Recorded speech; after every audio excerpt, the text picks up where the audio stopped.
Alors, bonjour à vous tous et à vous toutes qui êtes ici ce matin et à tous ceux qui nous écoutent par la voie des médias sociaux. C'est une grande joie d'être ensemble ce matin pour une raison bien particulière, parce qu'on fête la fête des mamans. On continue à fêter ça dans notre société, je trouve ça bien. Hein? Et j'aimerais vous souhaiter à toutes les mamans, les grands-mamans, les petites mamans, les jeunes mamans qui sont peut-être enceintes, qui ne sont pas encore mamans là, dans le vrai sens du terme, mais qui vont l'être bientôt. Et sachez que vous êtes très précieuses, chère maman, aux yeux de Dieu, mais aussi aux nôtres. J'entendais la prière de Christian, puis combien c'est vrai. Combien c'est vrai. Et combien nous, les hommes, les papas, les maris, on a à en prendre soin d'une façon spéciale. Ce que la parole de Dieu nous dit. Alors, vous incarnez dans le quotidien, pour nous, l'amour divin. L'amour qui est tendre, qui est bienveillant, mais je dirais aussi qui est acharné. Parce qu'une maman, ça n'arrête jamais d'aimer, même dans des temps difficiles. Vous êtes bien plus qu'une présence rassurante, vous êtes la manifestation de notre appartenance à la famille. C'est à travers notre maman qu'on découvre la famille. Dans vos imperfections, vous êtes à l'image de l'amour inconditionnel de Dieu.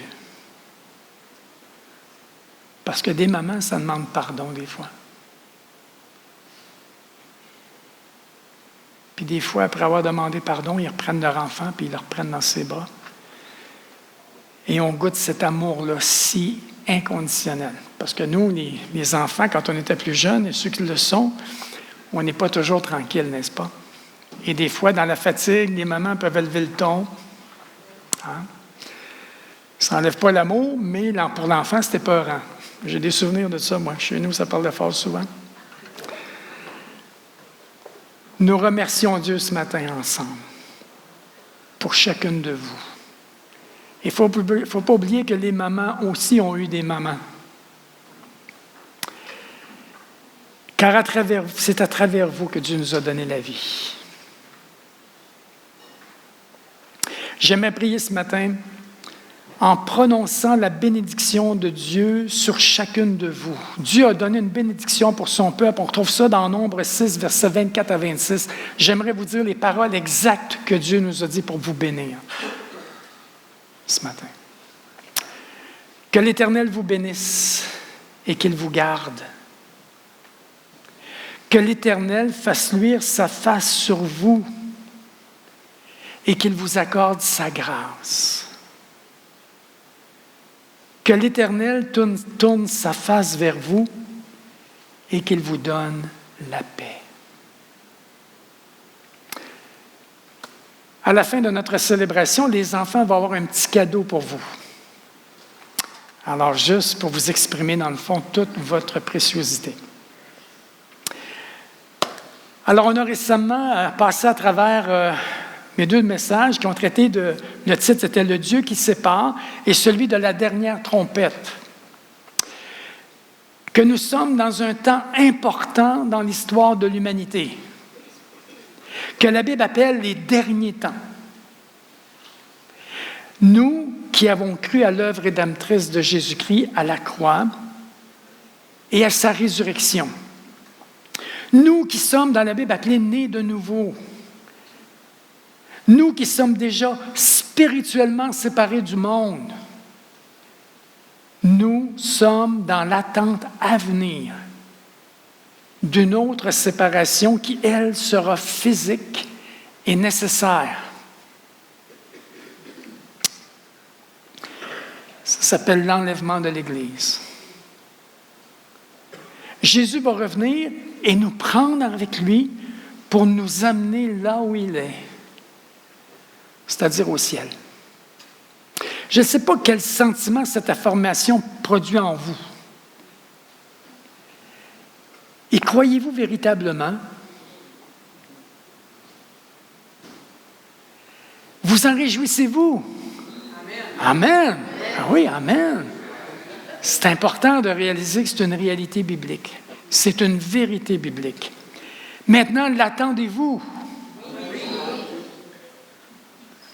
suis content de vous entendre que vous l'attendez. Imminemment, effectivement. Maintenant, pourquoi cet enlèvement? Pourquoi ça doit avoir lieu? L'apôtre Paul y répond en Philippiens, à l'Église aux Philippiens, au chapitre 3, verset 20. Il dit, quant à nous, là, il parle des gens nés de nouveau, tant qu'à l'Église, là, ici, nous sommes citoyens du royaume des cieux. De là, nous attendons ardemment la venue du Seigneur Jésus-Christ pour nous sauver. Nous attendons ardemment la venue du Seigneur Jésus pour une raison, pour nous sauver. Chers frères et sœurs, c'est un sauvetage. On va rentrer à notre véritable maison, celle du Père, où Jésus a préparé une place pour chacun de nous. Merci pour la prière de Jacinthe ce matin. Elle a prié pour la famille de Jonathan et Kyriane qui sont avec nous depuis plusieurs mois maintenant. Gabrielle aussi, son épouse d'ailleurs, qui devait accoucher ces jours-ci. J'ai parlé avec Jonathan, j'ai appris la mort de Jonathan le soir et je lui ai parlé le lendemain dans les pleurs, il pleurait. C'est un choc pour un jeune de savoir que son père est mort. Comme ça, pouf, 60 ans. On a pu se réjouir d'une chose, c'est que son père appartenait à Jésus. C'était un au revoir, on va le retrouver de l'autre côté. Il est rentré à la maison. Mais nous aussi, on va rentrer à la maison. Je vous ai déjà parlé de cet enlèvement-là, où est-ce que ça s'appelle la première résurrection en même temps. On va revêtir notre corps de résurrection. En vue de cet événement-là, l'enlèvement de l'Église ce matin, nous allons jeter un premier regard dans un message très significatif de Jésus en réponse à une question des apôtres. Dans Matthieu 24, au verset 3, c'est dit, les apôtres posent cette question-là à Jésus, « Dis-nous, quand cela arrivera-t-il et quel sera le signe de ton avènement et de la fin du monde? »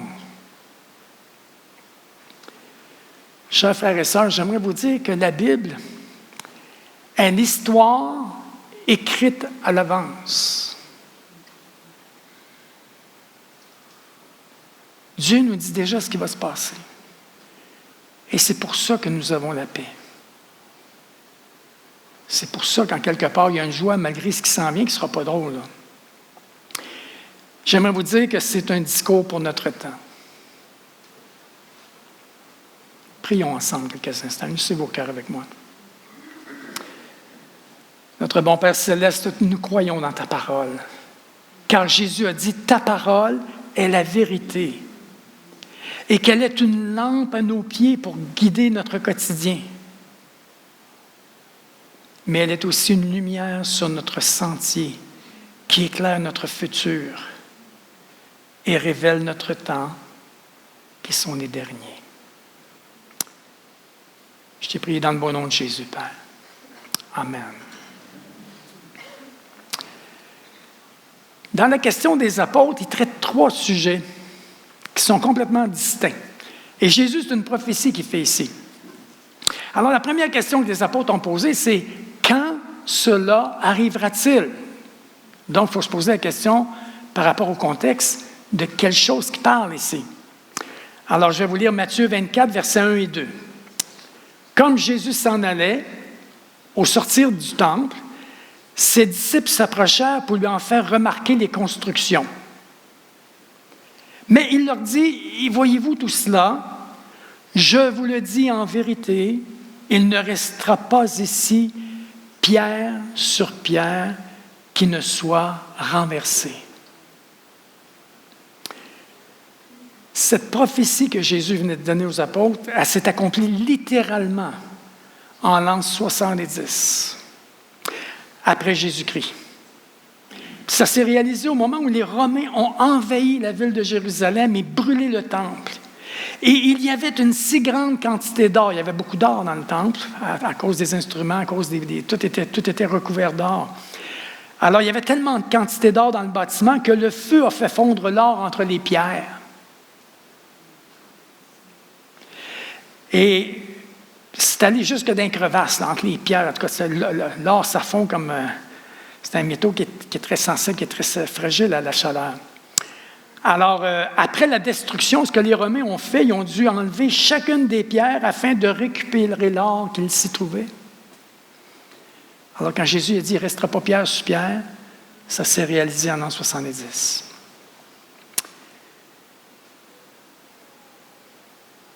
Les deux autres sujets, eux autres, ils restent à venir. Alors, le deuxième, il parle de l'avènement du Seigneur, et le troisième, il parle de la fin du monde. Et c'est des sujets distincts. Alors, ce matin, nous allons considérer la réponse de Jésus à la deuxième question. Quel sera le signe de ton avènement? Je vais expliquer un peu c'est quoi l'avènement plus tard. Alors, dans Matthieu 24, au verset 36, Jésus répond au « quand ». Et il leur dit ceci: « Pour ce qui est du jour et de l'heure, personne ne le sait, ni les anges des cieux, ni le Fils, mais le Père seul. » Donc, on ne peut pas savoir exactement quand est-ce que l'enlèvement va avoir lieu.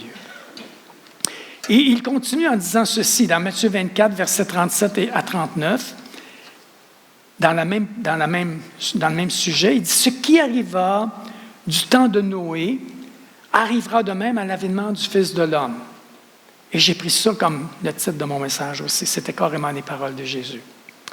Il dit « Car dans les jours qui précédèrent le déluge, les hommes mangeaient et buvaient, se mariaient et mariaient leurs enfants, jusqu'au jour où Noé entra dans l'arche. Et ils ne se doutèrent de rien.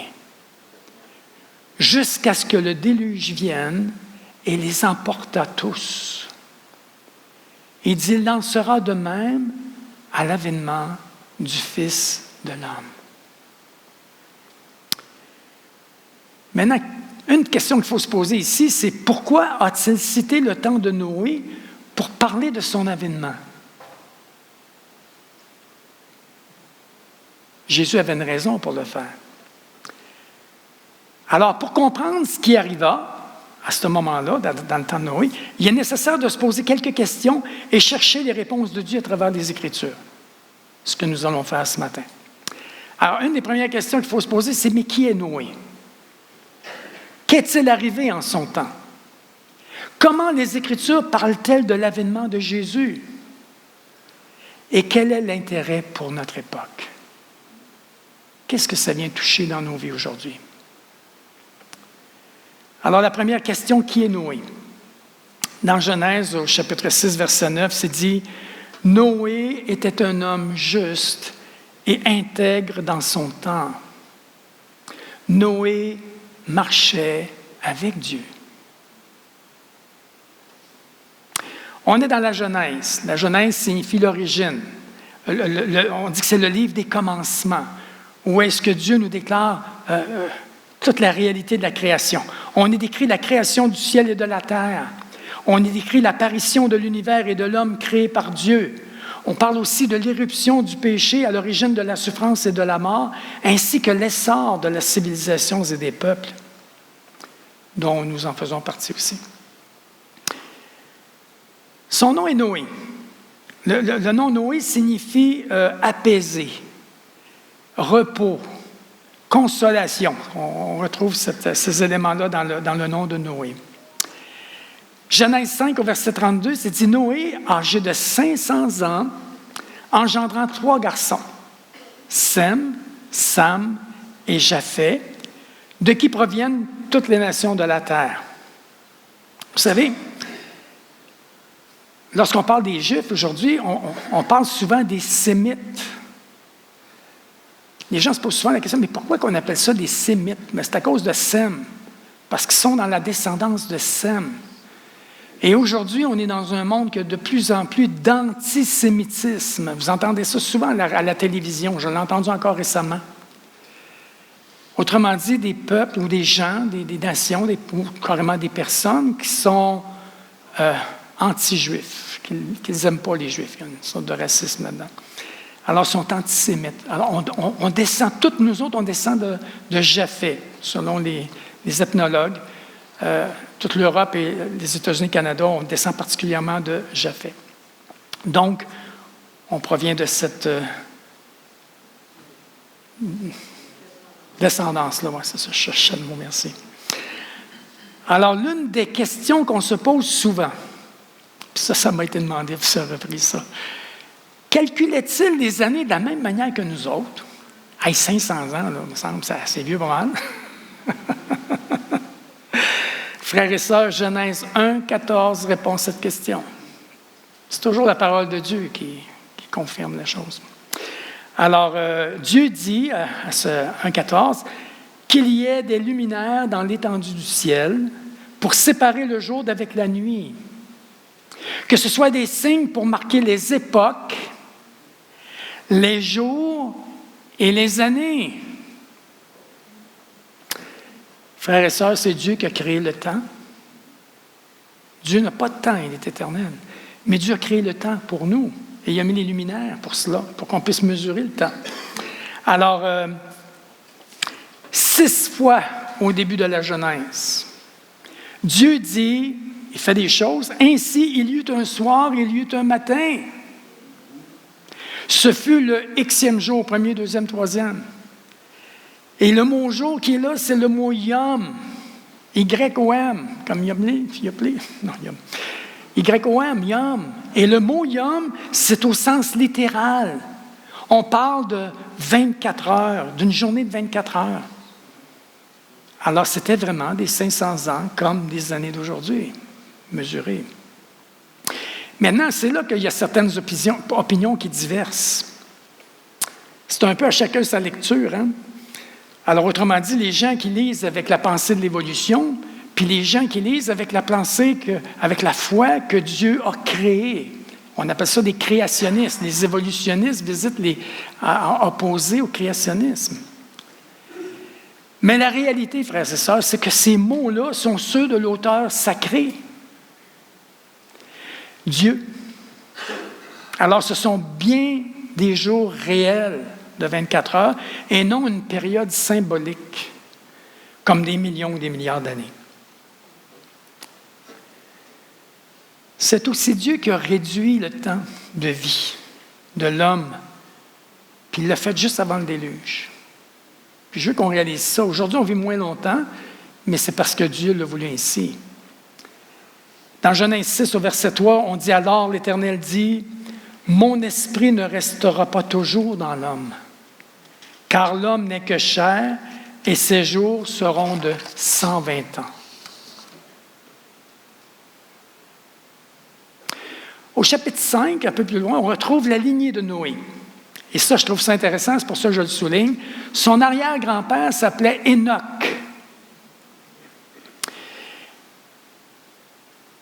Au verset 23 et 24, on dit « Tous les jours d'Enoch furent de 365 jours. »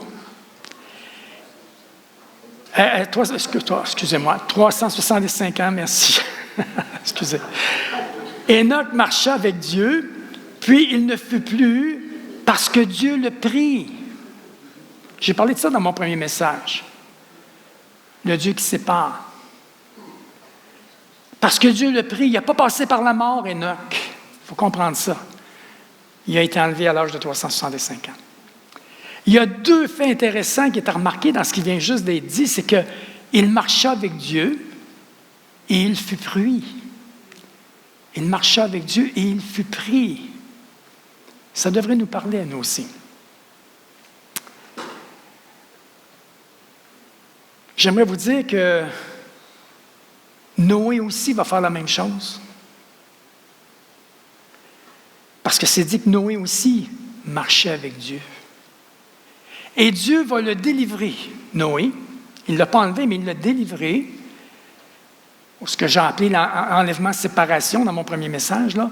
Il va l'enlever de la méchanceté qui régnait sur la terre en son temps. Maintenant, j'aimerais vous dire que Dieu dit ça aussi pour nous.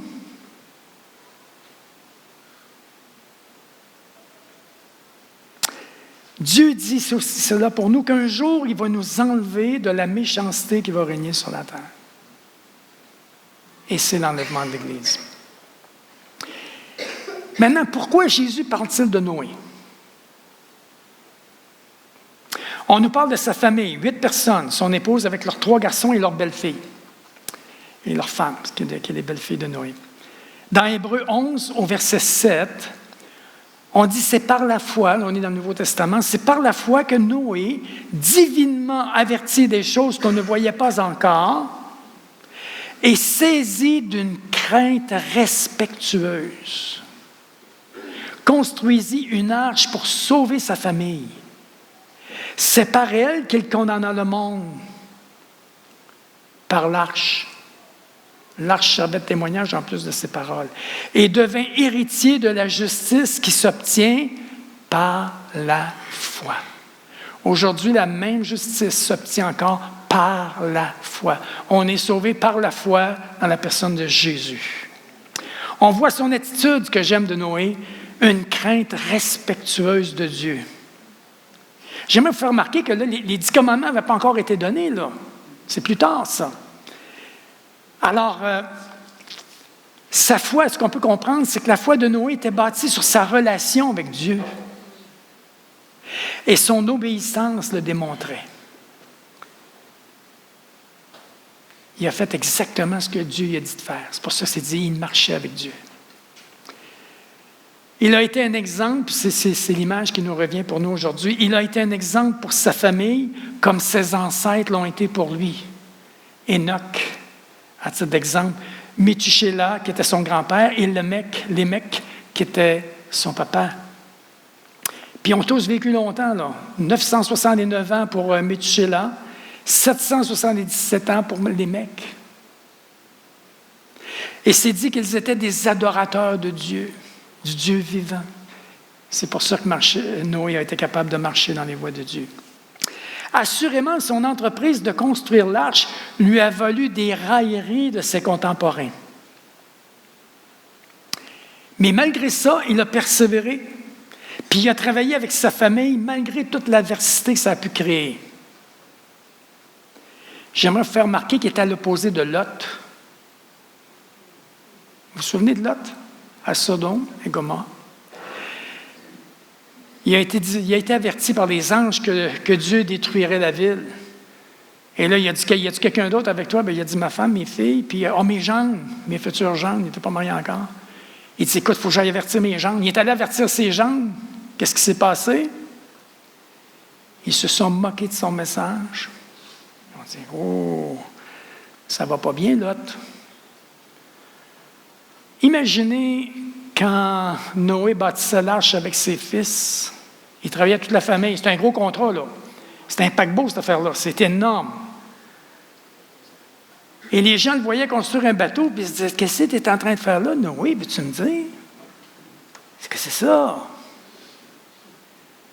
Puis Noé leur disait, ça, ben, c'est un bateau, une arche. Les gens ne pouvaient pas trop comprendre c'était quoi un bateau, parce qu'il n'y avait pas de pluie à cette époque-là. Puis là, il leur explique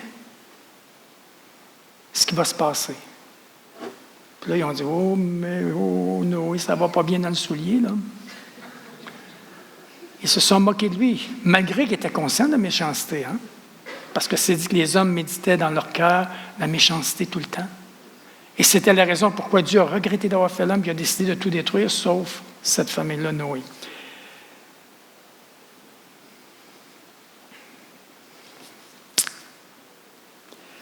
Il a persévéré jusqu'à la fin et ses fils ont été avec lui jusqu'au bout. J'aimerais vous dire qu'aujourd'hui, on annonce le même message. Quand on annonce la bonne nouvelle, là, c'est exactement le message qu'on donne. Matthieu 16, versets 15 et 16. Allez par le monde, par tout le monde. Allez partout. Même à Lévis. Écoute, Jésus a parlé de ça, c'était à Jérusalem, là, c'était à l'autre bout de la planète. Et on connaît Jésus aujourd'hui à cause que la parole a été jusqu'aux extrémités de la terre. Il dit, allez par tout le monde et prêchez la bonne nouvelle à toute la création. Celui qui croira et qui sera baptisé, et le baptisé qui est là, c'est le baptisé du Saint-Esprit ici, sera sauvé. Donc, il a passé par une nouvelle naissance. Il dit, mais celui qui ne croira pas, ça peut-tu arriver que quelqu'un ne croit pas? C'est la majorité. Il dit, celui qui ne croira pas sera condamné. Pourquoi? Bien, parce que l'arche, c'est Jésus. On va le dire comme ça. C'est la bonne nouvelle du salut. C'est le sauvetage pour ceux, par rapport à la vie éternelle ici, pour ceux qui vont croire. Mais de l'autre côté de la médaille, c'est la condamnation pour les incrédules. On appelle ça des incrédules, des personnes qui refusent de croire. Ils ont cette liberté-là.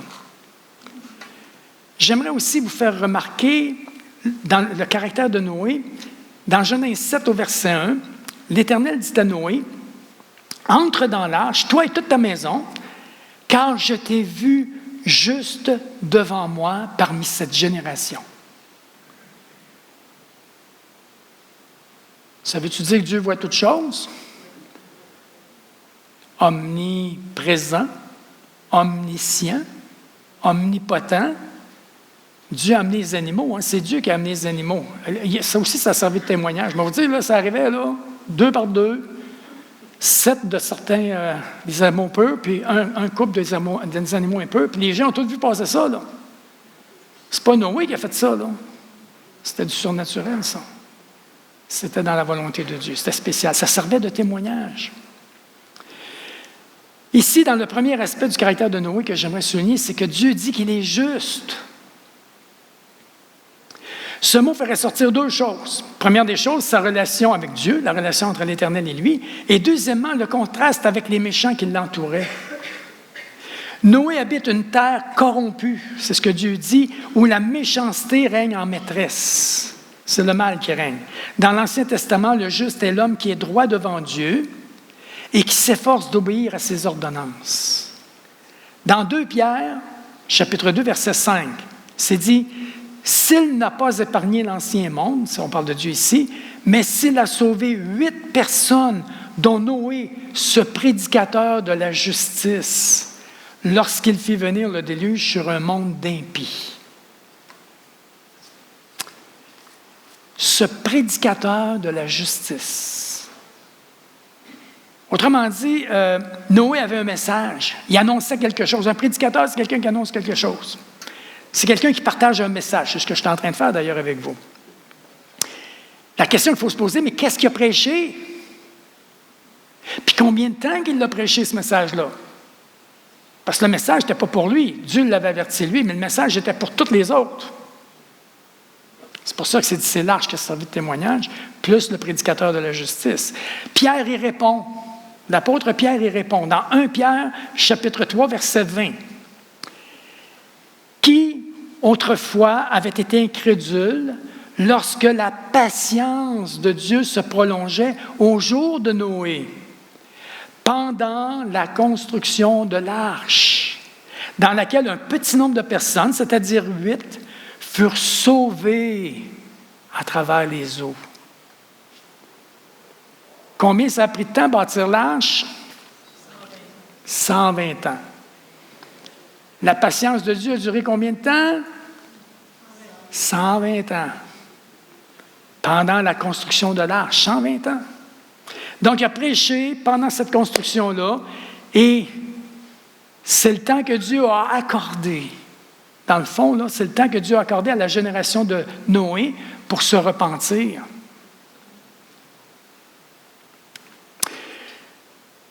J'aimerais vous faire remarquer que c'était tout un chantier. C'était vraiment tout un chantier. J'ai beaucoup réfléchi à cet aspect-là. En plus qu'il n'y avait pas de pluie à l'époque, vous savez. C'était pas un bateau de croisière, hein? Vraiment pas. Quand tu lis toute la description que Dieu y avait donnée, là, c'est une énorme caisse en bois, gigantesque, 3 étages. Les animaux, il y en avait, là. 3 étages, puis il y avait une seule petite ouverture, toute petite. Puis il n'y avait pas l'électricité comme on a ces paquebots aujourd'hui, là. Quand il faisait noir, il faisait noir. Oui, ça sentait aussi, ça faisait partie de la réalité. Elle était seulement faite pour flotter et échapper à la catastrophe planétaire. Alors, c'est pour ça que Dieu avait dit, voici Noé, qu'est-ce que tu vas faire? Puis il a donné tous les matériaux, comment le faire là, pour comment l'isoler, pour pas que l'eau pénètre. Alors Noé avertissait du jugement à venir comme lui-même avait été divinement averti, et cela expliquait l'unique raison de son chantier, puis qui passait surtout pas inaperçu, vous êtes d'accord avec moi? Que nous dit la Bible à propos de l'attitude des hommes de son temps, qui l'ont vu, qui ont reçu le message, puis qui l'ont vu bâtir l'arche, puis qui... Pierre disait, qui autrefois avait été incrédule lorsque la patience de Dieu se prolongeait. Incrédule. Ils ont résisté à l'offre de salut proclamée par Noé pendant 120 ans. Encore de nos jours, il y a beaucoup d'incrédulité, vous savez. Elle s'accompagne de doutes, de défiance, de scepticisme et conduit facilement à l'incroyance, carrément un rejet ou un refus du divin comme du jugement. On aime mieux penser que Dieu n'existe pas, puis il n'y en aura pas de jugement, qu'on n'aura pas de compte à rendre. Mais même si on refuse d'y croire, la parole de Dieu, et Jésus le dit, c'est exactement ce qui va se produire.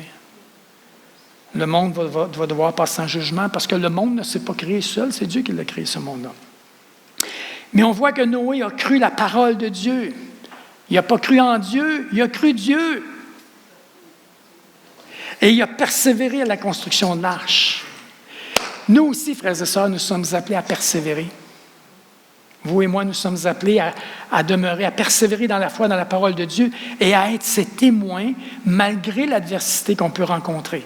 Car Dieu cherche encore des hommes et des femmes, des jeunes hommes et des jeunes filles à venir à lui pour les sauver. Même s'il y en a peu qui répondent à l'appel, nous sommes encore dans le temps de la patience de Dieu, le temps de la dispensation de la grâce, le temps de l'Église.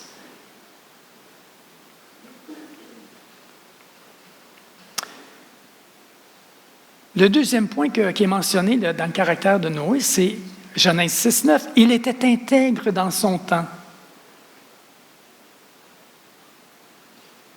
Le mot intègre veut dire quelque chose qui est intact, qui est inaltéré. En fait, c'est une vertu. Quelque chose que Dieu désire d'ailleurs. C'est une mise à l'épreuve de nos propres convictions et de la vérité. Autrement dit, c'est le rapport qui s'établit entre nos valeurs personnelles, c'est-à-dire professées, ce que nous déclarons, et celles que nous pratiquons dans notre quotidien. L'intégrité, c'est le fait d'être et de rester non corrompu. Elle se situe en amont d'une action qui implique un choix, et le discernement, je dois vous dire, est son principal allié. Et c'est ce qui va nous permettre d'éviter la confusion. C'est pour ça qu'on prie souvent pour que Dieu nous donne le discernement et la sagesse d'obéir aussi. Maintenant, pour nous, comment pouvons-nous développer notre intégrité? Parce que Dieu nous appelle à la même intégrité au milieu de ce monde-là.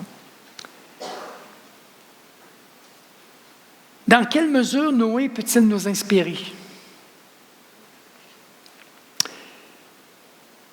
J'aimerais vous dire qu'il a résisté à toutes les tentatives de se compromettre dans les affaires qui l'auraient rendu complice de la violence et de la corruption de son temps. Il a fait un choix bien important que vous et moi, on doit faire de la même manière, de rester attaché à cette conviction en se détournant des mauvaises voies. Rester attaché à la parole de Dieu, à ce que Dieu désire dans notre vie, à ce que Dieu veut pour nous. La séparation du mal, d'avec le mal, là, c'est sa principale caractéristique à l'intégrité. Être vraiment séparé du mal. C'est ce à quoi Dieu nous appelle. Dans Proverbe 10, au verset 21, là, je vais vous le lire dans la version sommaire ici, « La manière d'agir de l'Éternel est une forteresse, c'est-à-dire une protection, quand on utilise le mot forteresse ici, pour l'homme intègre. » La manière d'agir de l'Éternel, la façon qui intervient dans nos vies, si vous préférez. Il dit, mais elle cause la ruine de ceux qui font le mal. J'aimerais vous dire que c'est aussi ce qui va nous démarquer aujourd'hui dans notre monde. Autrement dit, que nos bottines suivent nos babines. Vous vous souvenez de cette expression-là? Ce que je dis, c'est ce que je fais. Et je peux vous dire que les premiers qui vont vous regarder, là, vivre votre vie, là, c'est vos enfants, vos maris, vos parents, vos voisins. Ils vous écoutent et vous observent. Parce que vous êtes le témoignage. Ils savent que vous êtes chrétien, vous êtes le témoignage de Dieu. Ils essayent de trouver des bébites, des défauts. Et c'est souvent là qu'ils vont trouver des défauts. S'ils vont dire, écoute, regarde, ils disent ça, mais voici ce qu'ils font. Donc, je vis ce que je dis. N'oublions jamais que nous sommes le témoignage de Christ en tout temps. Est-ce que vous pensez que Dieu pourra dire de vous, « Je t'ai vu juste au milieu de cette génération déchue » ?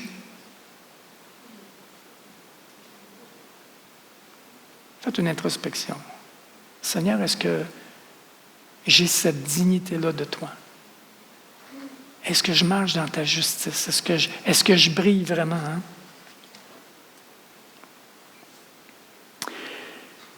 Encore aujourd'hui, rien n'est caché devant Dieu. Il demeure toujours le Dieu omniprésent, omniscient et omnipotent. C'est pour ça qu'il dit dans la parole à un moment donné, si ton œil est une occasion de pécher, arrache. Si c'est ta main, si c'est ton pied, arrache. Enlève ça de là. C'est qui qu'il faut qu'il arrache? C'est-tu Dieu qui nous l'arrache? C'est nous autres qui l'arrache. Merci, c'est nous. Il dit, écoute, si ça t'entraîne dans le péché, arrache ça au plus vite.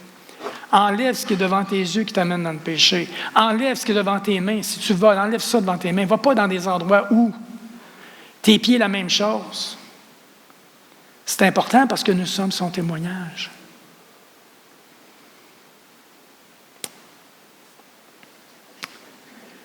Troisième aspect de Noé que j'aime énormément, c'est son obéissance à la parole de Dieu.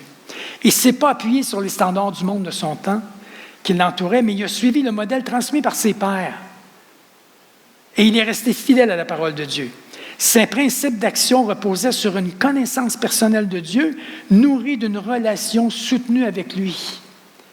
Il y avait une relation. C'était l'essentiel. Il était guidé par la crainte de Dieu. On a prêché sur la crainte de Dieu plusieurs messages, je pense 6 ou 7, je pense, dans le passé. Combien c'est important pour nous, les enfants de Dieu, d'avoir cette crainte respectueuse. Quelqu'un qui ne craint pas Dieu, il y a un problème. Les incrédules ne craignent pas Dieu. Mais un chrétien qui ne craint pas Dieu, il y a vraiment un problème. Parce que il est Dieu. Il voit tout, il sait tout. On peut cacher plein de choses aux gens, mais pas Dieu. Jésus nous lance le même appel aujourd'hui. Le même appel aujourd'hui. Dans Jean 14, au verset 21, il nous dit ceci. « Celui qui a mes commandements et qui les garde, celui qui les a, parole de Dieu, et les garde, les met en pratique, c'est celui qui m'aime. » C'est celui-là qui m'aime, celui qui fait les deux choses. Et celui qui m'aime, en plus, il dit, va être aimé de mon Père. Voulez-vous être aimé du Père de Jésus?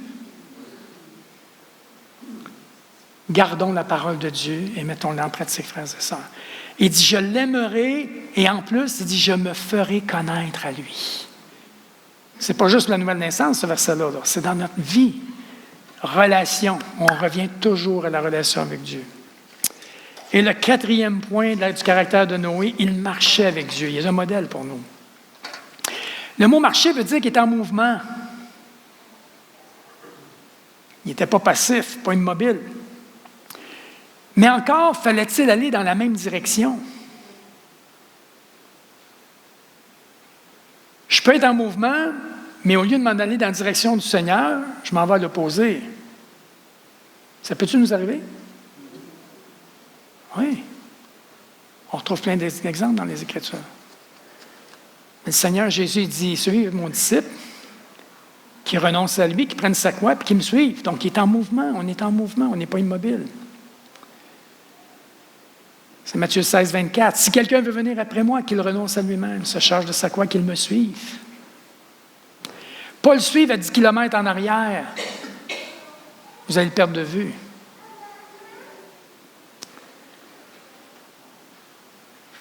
Puis quand il parle de se charger de sa croix, souvent les gens me posent cette question-là, qu'est-ce que ça veut dire se charger de sa croix? C'est un symbole d'exécution. Une croix, ça sert à faire mourir. C'est à ça que ça sert. Qu'est-ce qui doit mourir en nous? Notre chair, ce qui n'est pas de Dieu. C'est ça notre croix. La partie en nous, le combat, la lutte, c'est avec ma chair, peut-être les attraits du monde, peut-être même des mensonges que l'ennemi a placés dans ma tête, dans mes pensées. Et c'est ça que je dois amener, que je dois crucifier, que je dois faire mourir.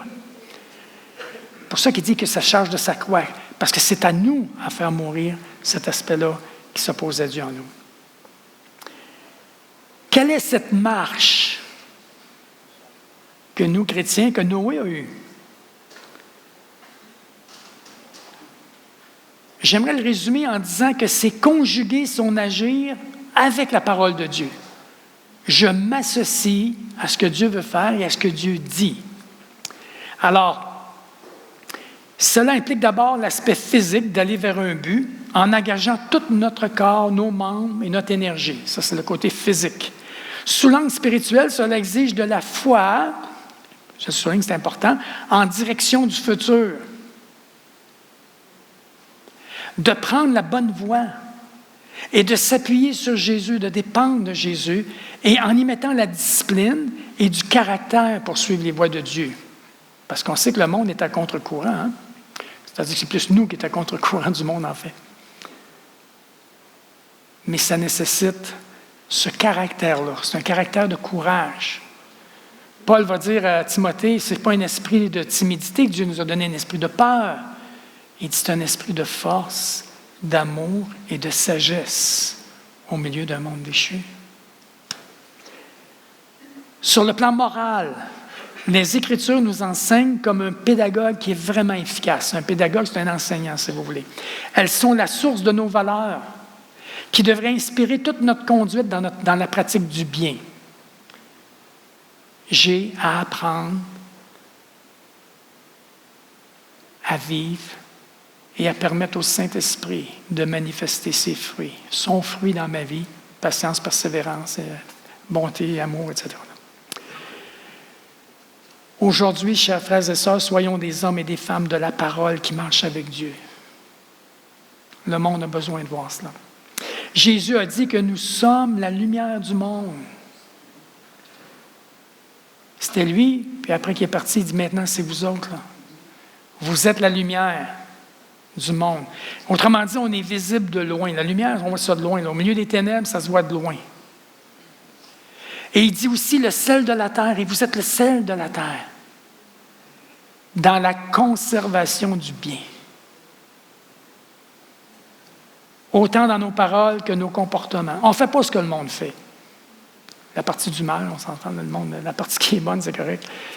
Mais la partie qui n'est pas bonne, on n'embarque pas là-dedans.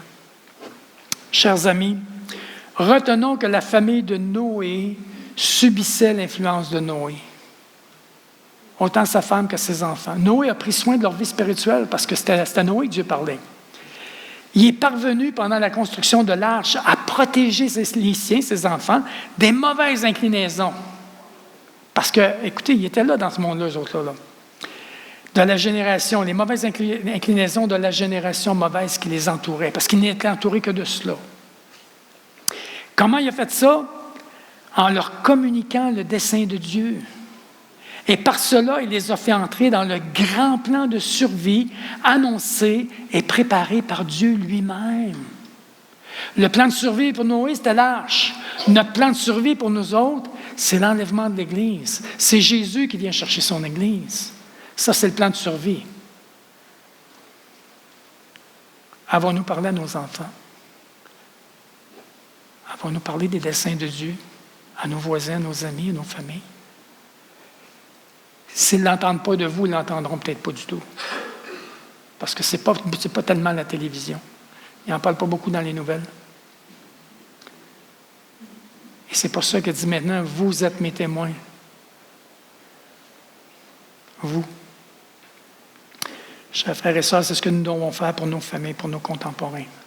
On n'est pas responsable de leur conversion, mais nous sommes responsables de leur dire qu'ils sont à se repentir. Je vais terminer avec le dernier point. Qu'est-il arrivé en son temps?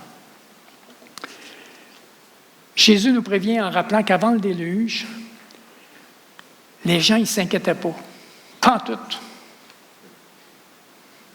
Ils étaient complètement indifférents. Le texte nous dit, ils ne s'inquiétaient pas de la situation désastreuse de leur époque. Il ne faut pas oublier qu'on est dans un monde où ce que le mal est répandu, ce n'est que ça. Là. Dans Matthieu 24, versets 38 et 39, Jésus dit ceci, il dit « Car dans les jours qui précédèrent le déluge, les hommes mangeaient et buvaient, se mariaient et mariaient leurs enfants jusqu'au jour où Noé entra dans l'arche. Et ils ne se doutèrent de rien, jusqu'à ce que le déluge vienne et les emporte tous. Il en sera de même de l'avènement du Fils de Dieu. » Nous sommes certainement, frères et sœurs, dans les temps qui précèdent le retour du Seigneur.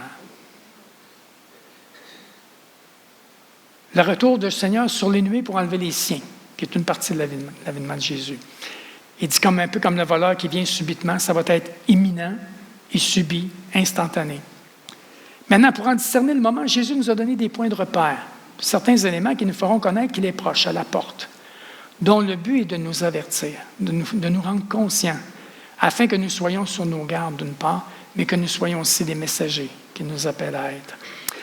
Rappelons que le monde d'alors a été détruit par le déluge à cause de la méchanceté et de la violence des hommes. C'était le point crucial.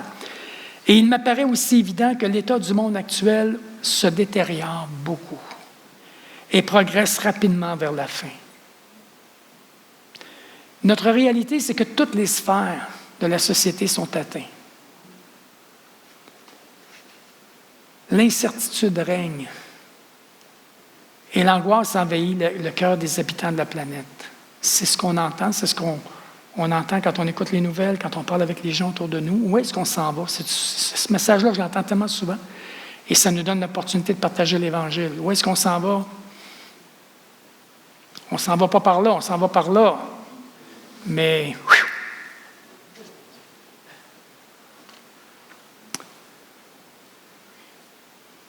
N'y a-t-il pas, cher ami, un urgent besoin de comprendre et d'accepter le message de salut de Jésus?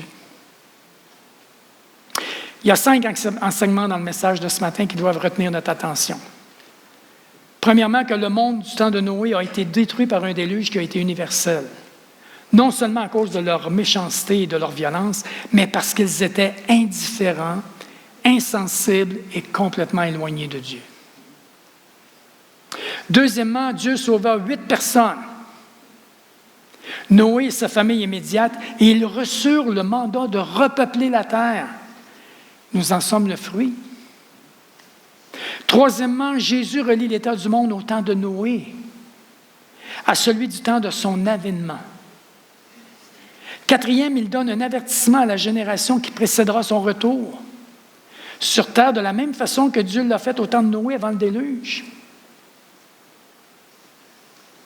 Cinquièmement, le fait que le salut de Dieu se trouve dans la personne du Seigneur Jésus-Christ et qui est le seul moyen d'échapper au jugement à venir. Ce qu'on a appelé dans le deuxième message la colère à venir, la colère de Dieu. Ce n'est pas n'importe quelle colère. On va en parler davantage dans le prochain message. Maintenant, comment les Écritures parlent-elles de l'avènement de Jésus? Je vais terminer là-dessus. Ce qui m'apparaît important dans le discours de Jésus, ce sont les indices concernant son avènement. Maintenant, il y a une précision de 2 ordres ici qui est importante. Lorsqu'on parle de son avènement, on se rapporte à 2 événements dans le fond. Un de ces événements-là, c'est l'enlèvement de l'Église, et l'autre, c'est le retour de Jésus qui va venir régner pour le millénium. Alors, il va venir régner en tant que roi des rois. Mais ça porte aussi sur la restauration du peuple d'Israël, cet aspect-là. Je vais en parler davantage de cela, et l'établissement de son règne de 1000 ans. Avec ses saints aussi, on va être là ensemble. On va en reparler davantage. Jésus a parlé de plusieurs choses devant se produire avant son retour. Il est donc important d'être attentif à ces choses-là pour nous, de bien comprendre ce qui se passe, parce que c'est par elles que nous pouvons discerner en quel temps nous sommes. Quels sont les indicateurs annonciateurs du retour du Seigneur Jésus? Parmi les signes avant-coureurs des temps de la fin, je veux dire, c'est plutôt des indicateurs que des signes qui feront office d'alerte. Il y a la mise en garde face à la séduction. Il y a l'état moral et spirituel des habitants de la terre. Il y a l'apostasie et le déclin de la vérité. Il y a aussi les avertissements et les attitudes que Jésus nous invite à avoir par rapport à cela. Et c'est de là l'intérêt pour notre temps. Donc, on a parlé de l'imminence du retour de Jésus pour venir chercher son Église, puis ça représente aussi la première résurrection. Puis, il y a aussi ces signes annonciateurs-là de la tribulation et le retour de Jésus. Et à la fin des tribulations, des périodes de 7 ans, on va parler davantage de cet aspect-là parce que c'est ce qu'on appelle dans la Bible la colère de Dieu. Et on va comprendre qu'est-ce qui se passe par rapport aux incrédules. Mais en même temps, Dieu va quand même sauver des gens à travers tout ça. Mais ça va être une période de grande angoisse. Et c'est pour ça que notre message est tellement important. J'ai quelques questions pour les petits groupes. La première question, c'est comment savons-nous que les gens du temps de Noé étaient indifférents, qu'ils étaient insensibles et éloignés de Dieu?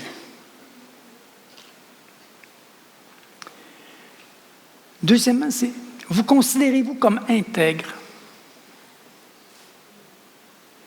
Comment les gens autour de vous, est-ce qu'ils vous voient? Que signifie marcher avec Dieu pour vous? Ça va dans toute la même lignée, l'intégrité. Maintenant, expliquez-le. Pour le petit groupe, expliquez qu'est-ce que c'est pour vous marcher avec Dieu.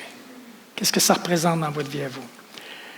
La troisième question, c'est l'avènement de Jésus comporte 2 aspects. Quels sont-ils? C'est important de les différencier ici.